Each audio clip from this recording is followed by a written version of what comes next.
Welcome to நல்ல queen vlogs. இன்றைக்கி என்ன பார்க்க போகிறோம்னா, ரேஷன் கடையிலேருந்து வாங்கிட்டு வந்த சிகப்பு மட்டை அரிசியை வச்சு குண்டு குண்டாக புதுசுன்னு சூப்பராக இட்லி பண்ண போகிறோம். எப்படி பண்ணலாம்னு சொல்லி பார்ப்போமா? வாங்க வீடியோக்குள்ள போகலாம். அதுக்கு 3 கப்பு மட்டை ரைஸ் எடுத்திருக்கேன். சிகப்பு அரிசி இதுக்கு பேர். 3 கப் எடுத்திருக்கேன். அதே மாதிரி 3 கப்பு இட்லி அரிசி எடுத்தாச்சு. எடுத்துகிட்டு தனியாக வச்சுட்டு ஒரு கைப்பிடி அளவு மட்டும் பச்சரிசி சேர்த்துக்கோங்க.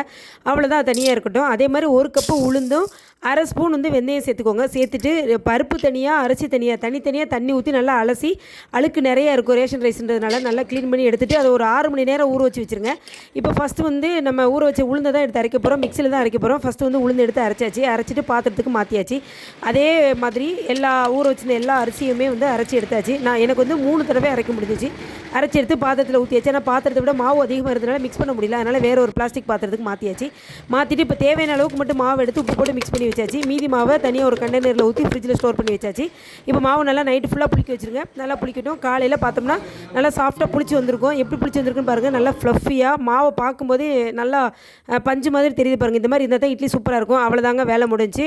நம்ம எப்படி இட்லி செய்வோமோ அதே மாதிரி இட்லி பண்ணல வேக வச்சு எடுத்துட்டோம்னா சூப்பரான புதுசுன்னு சூப்பரான ரேஷன் கடை மட்டை இட்லி ரெடி ஆயிடுச்சு. இந்த வீடியோ உங்களுக்கு பிடிச்சி மறக்காமல் லைக் பண்ணுங்கள், ஷேர் பண்ணுங்கள், சப்ஸ்கிரைப் பண்ணுங்கள். தேங்க்யூ.